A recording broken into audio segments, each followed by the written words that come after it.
Right, so it's a good evening once again. A welcome to everybody that's going to be watching here today. We are live on Facebook. We are live around the world. In Australia, they can see us. In Zimbabwe, the most beautiful country, they can see us. And most importantly, for the people that are watching here in South Africa, it's a good welcome to another session of Live Chats on Monday with me, your host, Ronald Muringai. So we hear, of course, that the cold front is on the way, it's coming. We're just hoping that the sun, since it's coming out, things are going to become better, but apparently there's a cold front coming, which is going to grab us very cold. Now that we're opening up level 2, let's hope we can actually now conduct our business better going forward. But without wasting much of your time, today I have a special guest for you as we are celebrating still Women's Month. There's an issue that a lot of women have brought up. There's an issue that a lot of women, struggle with, and I suppose with some men as well. And when it comes to relationships, and of course, sometimes the abusive nature that they tend to become, and how, of course, we, as men, should be taking responsibility in assisting our women. So I've got a guest for you, Baba Mzi. Kunjani Baba? I'm all right, man. Mzi Mngoma is an author, he's a speaker, he's a facilitator, he's a moderator, he's a life coach, he's a mentor, he's a father, he's a bafo. Uthatha isikhathi sokwenza into eziningi kangaka kodwa empilweni. Hey, but isikhathi sincane baba siphiwe sona. So in the shortest of the time, then we must be able to do as much. I know, you do so well. We were speaking at that other event in Soweto together, and I really was taken by surprise about the depth and the knowledgeability that you have about these issues, man. Your grasp and the way you can put your personal stories to also buttress this thing, man. I really admire that. And I think that there's a book now that we exchanged at that day, which really caught my eye. I've been reading this book, and I was telling my wife that, every woman in this country should get access to that book. It is called You Deserve Better. Move Before You Die. And in this era where we are watching these programs of Ufelani and these kind of things we read up on the news, what was your inspiration for writing this book, sir? Well, it's nothing else, but it's about my personal story and the story of my wife, because we are divorcees, both of us. We are from relationships which did not work. Mine, it was for 18 years, and hers was about 10 years, and both of them separately, they did not work. So we came together now as lovers, and we said, wow, I think our personal stories then can touch someone, our personal stories, as well as the lessons that we have learned from these relationships, which never materialized.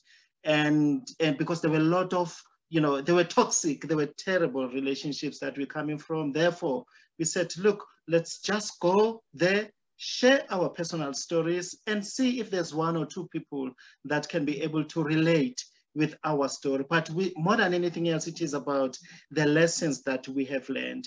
Hence, we wrote this book that where individually we felt good to know we deserve better, so we must move before we die. Because a lot of people are dying in relationships.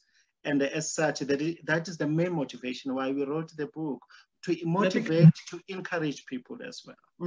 I think I must commend you on that, because I see the fact that you probably would have written it alone as a man, I don't think would really have been accepted and would have been as impactful as you have now done it with your wife, taking nothing away from your learned experience. But the fact that these issues, like we say, are really affecting mostly our women folk, was it a master stroke? Was it a strategy on your part to say, wifey, let's do this together? Or, was it really just a common shared issues that you thought, rather let's just do it together because of our shared histories? How did that come about that you co-write this thing and not write it yourself? Ronnie, it was interesting, because as she shared her story where she came from, and as I also shared my story where I came from, we felt the need, because there were a lot of commonalities. There were a lot of, similar cases and similar situations that we had experienced.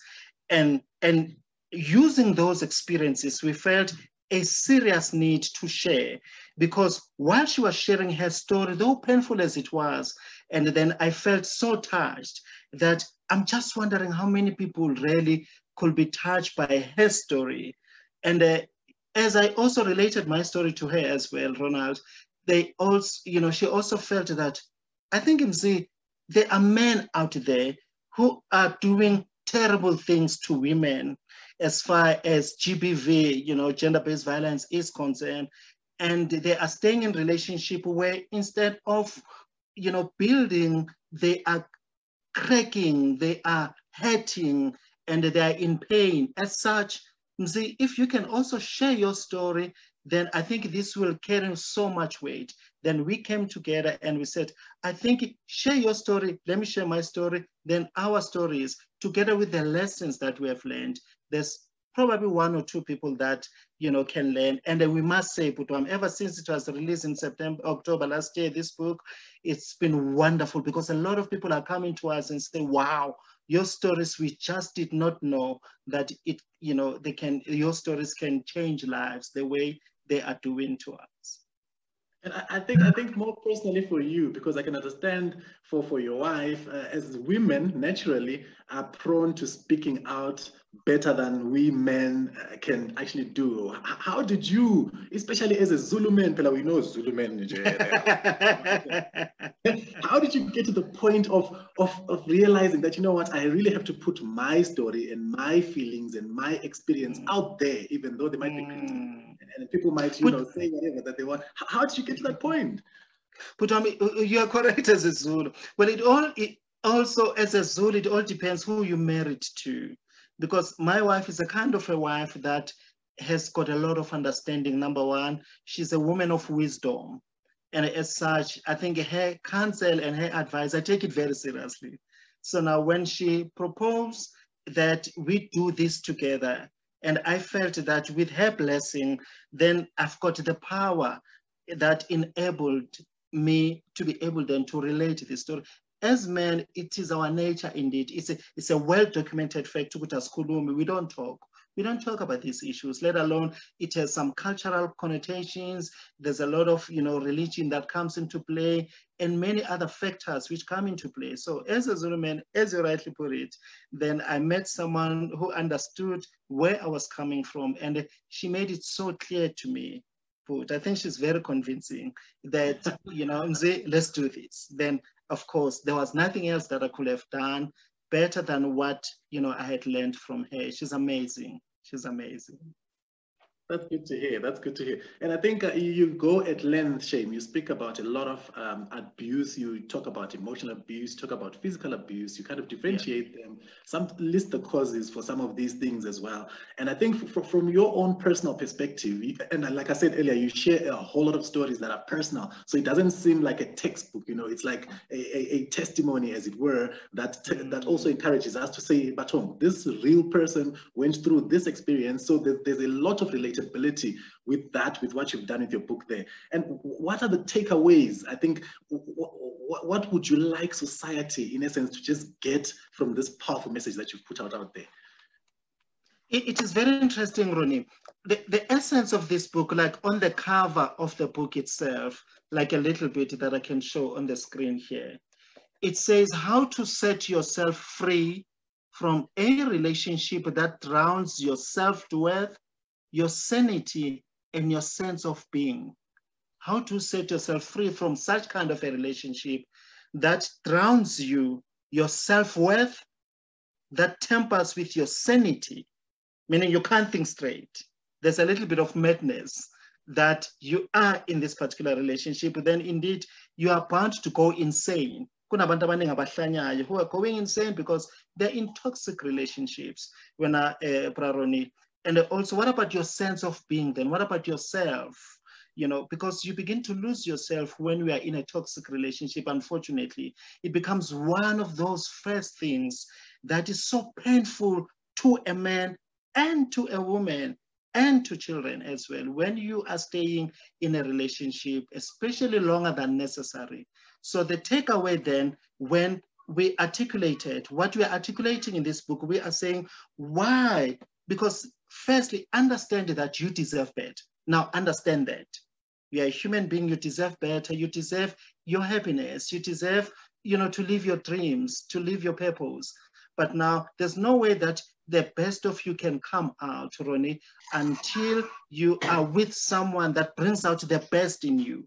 But if someone brings out the worst in you, guess what you need to do? Leave that relationship, because painful things will happen when you continue to stay in a relationship that does not bring out the best in you. So that is the essence. Leave that relationship. We are a Christian, we are a pastor. We've had pastors, we've had apostles who have come to us shockingly and said, Mzi and Ntabi, you have liberated us. We were staying because of ministry.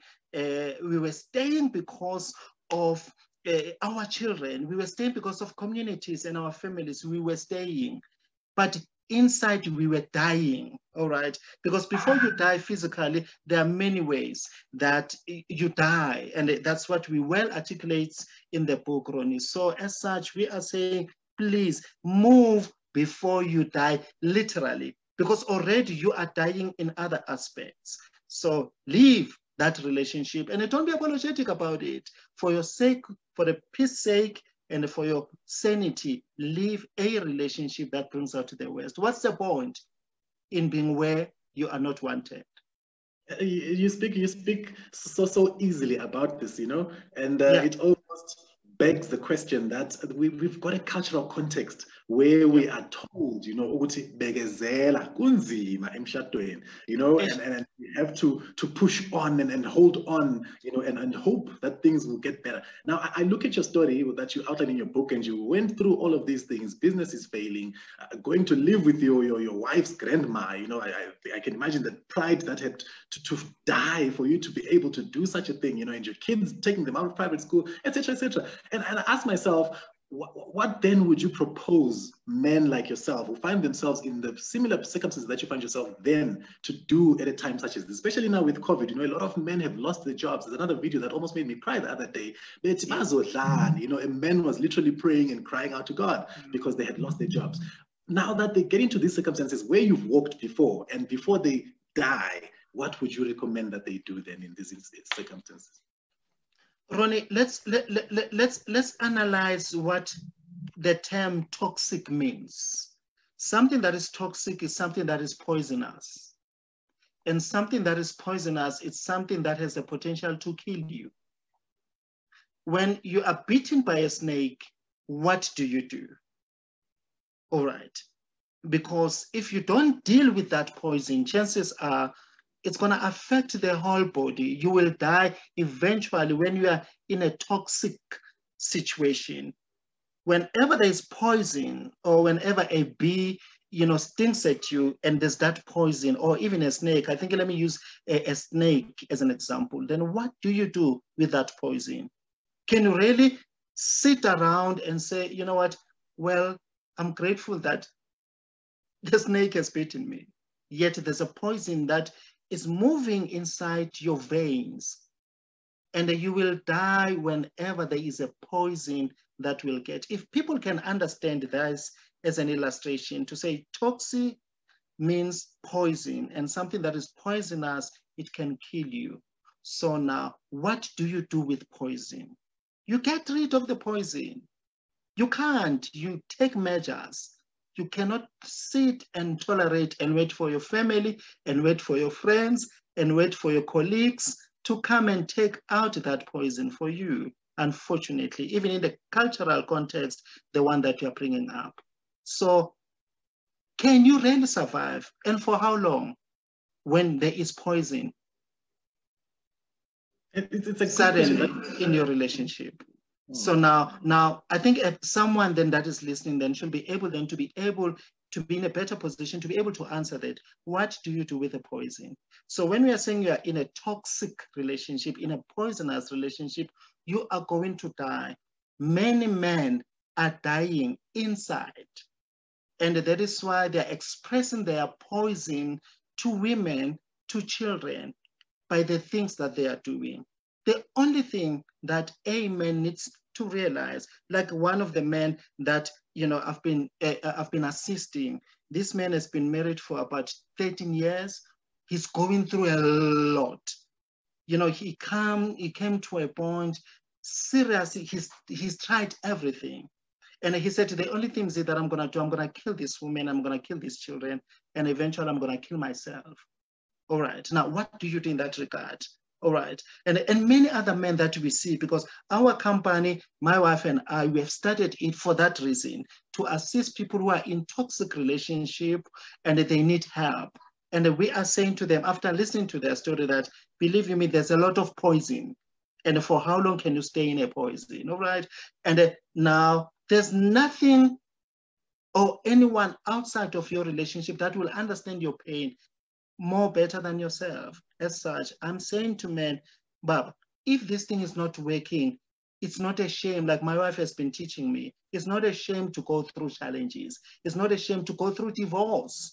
It's not a shame, because if you are scared of your pastor, if you are scared of your community, if you are scared of your family members, they are not where you are. They don't feel the poison that is slowly killing and destroying your system inside. And it becomes a slow poison, because eventually you're gonna die and you're gonna do terrible things, all right? Like many men are doing as I'm speaking to you. So Puma, get out of that relationship for your peace sake. Don't stay because of the children. Leadership, it may sound simplistic. However, what do you do? Because there's a poison that is killing you. Leave that relationship and go find your peace, find yourself, and find your power. And I can totally believe what you're saying, because having read your book and seeing how that poison that you speak about and that toxicity almost led you to doing bad things. In fact, you detail on one of your chapters there that you even ended up beating up your own wife at the time. I did. To that badness. And by the way, I must commend you for actually confessing that. I think a lot of men would rather keep the dirty secrets in the closet so that, they look good as they present these things, but you really just made yourself vulnerable so we can see the truth about what happened in your life, and we really must commend you for that. So I'm saying now, you've gotten to that point, you are now beating on your wife, you're now abusing your wife emotionally, physically, and however else. At what point does it hit in your head that, you know what, I need to make the move? Where exactly did it click for you to say, I cannot continue like this? So we can help the other brother that's listening who potentially finds himself in the similar scenario that you were at the time. When a poison eats you inside, you can't tolerate it anymore. There comes a point in your life where you feel that, oh, probably I can stay in this relationship and eventually things will get better. You try to seek help and you see there's no help that is coming up. And eventually, during that period, I was also going through that stuff. In fact, when I took a decision, it was after I've exhausted everything else, number one. Number two, I realized that before I die literally or kill somebody else, because the lady that I was with, the mother of my 3 kids, my ex-wife, I was on a point, I nearly killed her, like literally killing her. Because at one time, I beat her so bad. I beat her so bad that there were cops all over looking for me and I had to run away from home. Now, if a relationship then will warrant for you to end up doing terrible things to the person that at one time you were lovey-dovey with each other, then it's an indication, Ronnie, that this is not happening. This is not right. This is not. There's no way that you can say you are in love, yet you feel so much hatred for each other to an extent that as a man, like in my case, I will end up doing that terrible thing. I nearly killed her. She nearly died. Now imagine, I will not be talking to you if I had continued staying in that particular relationship, because their relationship was so bad, such that it will cause me to do those terrible things. A good man, I mean, a Christian for that matter, a praying man doing something as terrible as that.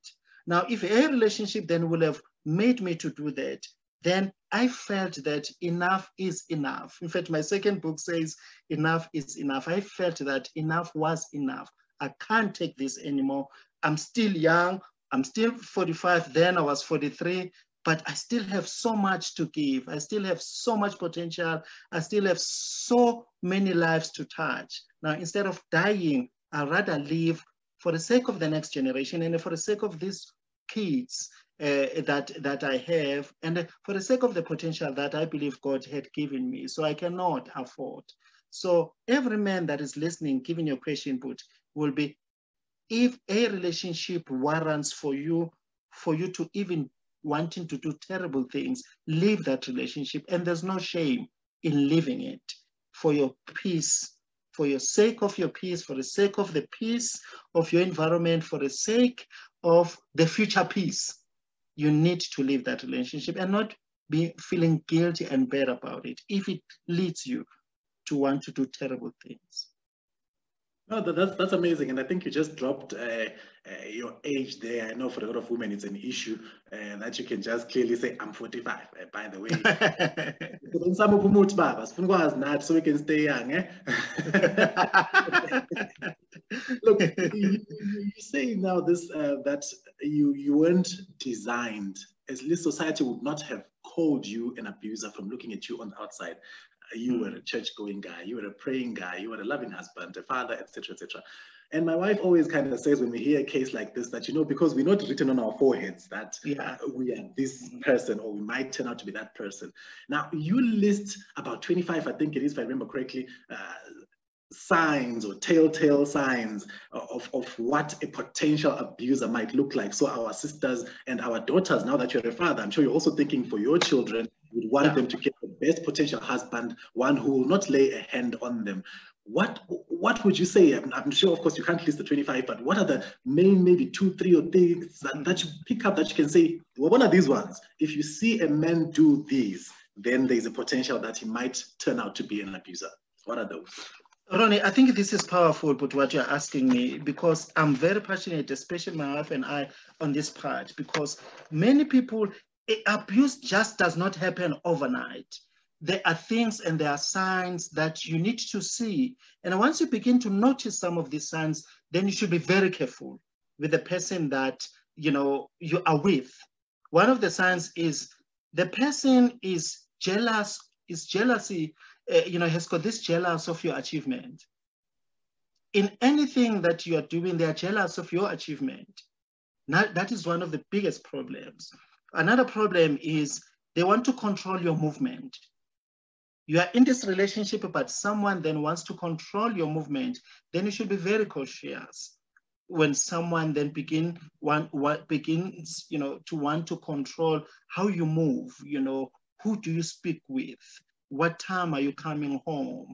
And checking your phone and that. So now once they want to control your movement, the decisions, the friends that you're supposed to hang out with, then it's a problem.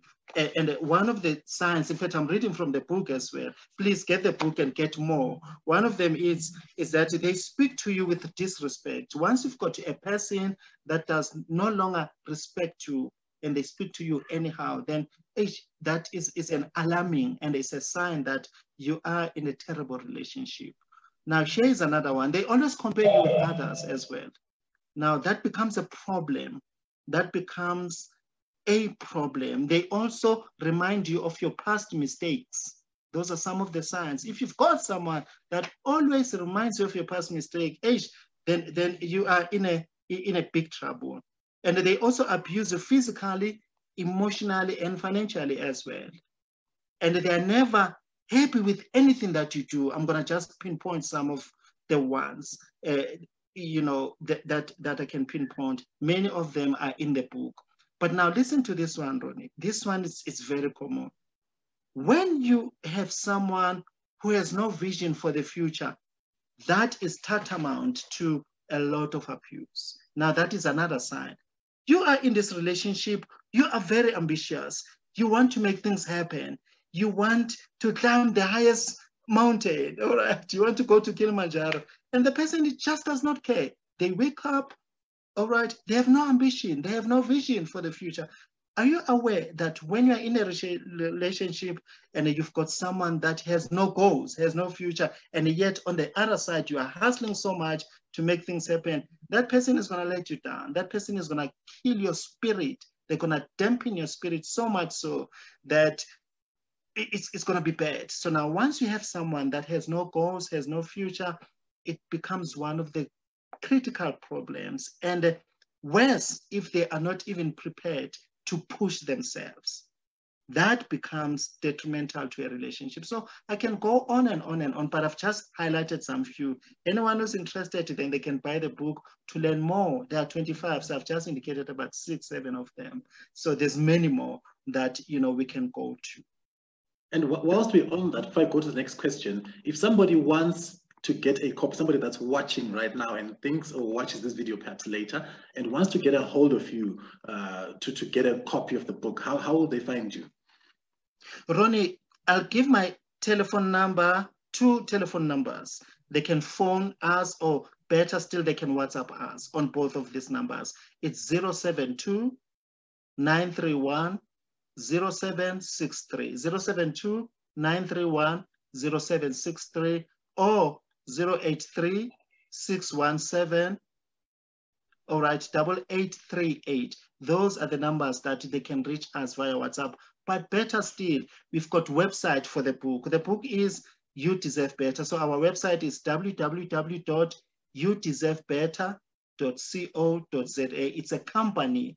It will give you all the details on how then you can be able to get to the book. The book is readily available, but there's also a beautiful, interesting website as well, the one owned by my wife, which is www.ntham.com. So you can also order the book online as well. It is readily available, and the copies are selling very fast. So anyone who wants to contact us, then they can do so.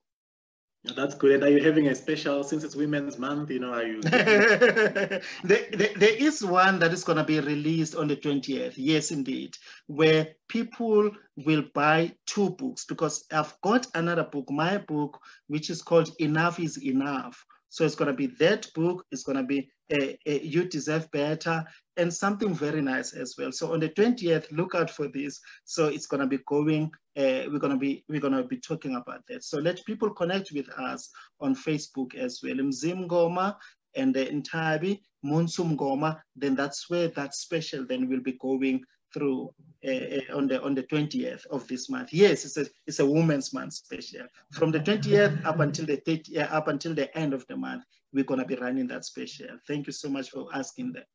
That's fine. And I think before we wrap it up, I'm asking myself now, when we find somebody who is caught up in some form of violence, whether it's gender-based, or sometimes if it's just abuse, whether it's emotional, or even when we can extend it to the physical aspect of it, and this person is our neighbor, this person Udulako next door, this person Umaki, what are we as the community supposed to do to assist? Because I'm sure some people will tell themselves either that thing or otherwise, you know, he's going to change, or all these other limiting factors that keep them in these relationships. What should we as outsiders do to assist someone that we see that is going through this abuse and you know, is our neighbor or our family? What practical steps can we take?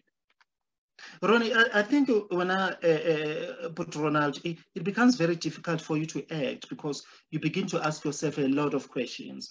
However, the best thing that can be done is, once you notice that this is something terrible that is happening in next door, I think the best way is to call the cops, honestly speaking, is to, you know, get law enforcers to come and intervene in that regard, because that one will be critical, because let the law take its course when something like that happens. Now, because you're witnessing it, let the cops come on board, and then let the cops now use all the channels they can in order for that to do what is necessary. I think that will be the best thing that can happen. But other than that, I cannot, because I cannot say come and intervene and also bring your gun, bring your weapons to that home, because you may never know. You may also endanger yourself. But as soon as you get that, please call the cops and then make sure that indeed you know the person get assisted. All right, thank you for that. It's a good advice. There's one question that's just coming now from social media. Somebody's watching on Facebook, and yes, they're asking that you mentioned earlier that you had gone through as many channels as you could, and you had exhausted the options to try and salvage the relationship and the marriage that you had back then. They want to know, what are some of these options perhaps that they can take before they get to the full stop? Is there stuff they can do, perhaps try and salvage or try and help this relationship before they get to the point? Ronnie, the first thing is, if they can, let them contact us, because that's what we do. We are coaches, we are relationship coaches, my wife and I. They can also get hold of us on those numbers that I've just provided, even on our website, www.youdeservebetter.co.za. Then people can come to us. It's a professional service that we can be able to offer. That is one of the best options that they can do, because we are assisting a lot on a daily basis. We are helping a lot of people who are going through stuff, all right? Now, that is one thing. But better still, other options has a lot to do with a discussion, a discourse that you need to be having with this person that you are with, proposing that you go for counseling, proposing that you talk to family, all right? And then once such, talk to your priest, talk to your pastor as well, talk to the elders, finding out that, finding solutions to a particular, because before you say full stop, exhaust everything. But when you feel that the other party really, it's not making it easy for you, all right, then that's where you need to be very decisive. Take a position and just cut this thing off for your sake, for your peace sake. I think you owe it to yourself to be happy. Don't enjoy. I mean, when God created us to be in relationships, He did not say we must enjoy relationship. We must enjoy. At the moment that you begin to enjoy a relationship and you are not enjoying, then it's a problem. It definitely will become a big problem. So please exhaust as much as you can. See as many. If in your workplace there is an EAP or your employee wellness program, please utilize that. I know, very good organizations will have EAP. Get as much counseling as possible. But remember, for that counseling or for that intervention to work, both parties must be willing to come on board and say, let's make this happen. All right. And then on the book, I talk about the reasons why other relationships from the start, they were not supposed to have happened. Now, it's a different topic for another day. They were not supposed to have started. So whenever problems are being experienced in this particular relationship, Ronnie, it's because the foundation was wrong. All right. Now, you can't build a foundation on a ground that is shaky. That is why you need to move out of that relationship. I've said to my wife, it's a principle that how you meet matters. How you meet in a relationship also matters. You may discover that the relationship, it is at this stage that it is at because you did not meet for the right people. So we speak a lot about the things that will make this relationship to go wrong. And one of them, it is the foundation is not a solid foundation. Therefore, it should give you all the reason to move out because you did not start right. Therefore, you're not gonna do it right, and eventually you're not gonna end right. Women will be killed, or even men will be killed and abused as well. Therefore, your foundation is also important. And we talk about this in the book as well. It's properly outlined. And the people are getting shot. And others are confessing and saying, oh, no wonder. These are the signs. No wonder why things did not work out, because we met for wrong reasons. That becomes a problem. No, thank you. Thank you very much, sir. I think it was a privilege and an honor to really have you on the show today. And I think I always end with this question to say, if you had the opportunity to speak to every man and every woman who's in a toxic relationship right now, and you just had one thing to say to them, what is it that you would say? The one thing that I will say to someone who's watching will be careful of the signs. How you meet matters. I will say, be honest to yourself. Honesty then becomes the first and the starting point. Because guess what? You know exactly where your heart is as far as this relationship is concerned. And be honest to yourself. Be truthful to yourself. Once you begin then to be truthful to yourself, Ronnie, that then becomes the reason why you should stay or you should go. Be truthful to yourself. So a lot of us are lying to ourselves. That's why we are staying in this relationship, and that is why we are suffering when I say Samo in this particular relationship. And that's all I can say. Be truthful to yourself, because you owe it to yourself to be happy in this relationship. Mngoma, ngiyabonga kakhulu. Thank you for your time. Thank you for really gracing us today and coming on the show. And I'm sure people that are listening, they are thinking, yo, such wisdom, and such stories, and if they really want to hear some more, contact the man, speak to him and get his book. It's an absolutely fantastic book. It comes highly recommended for myself. And until next time, I think we've only promised we'll be here for 30 minutes. So before we steal and finish your data, 30 minutes, Kion. Thank you, Dad. Put, thank you so much. Thank you for inviting me, Put. I truly feel good about it. And thank you so much for the listeners. God bless you. All righty. God bless you too. And good night to everybody out there. Thank you, sir.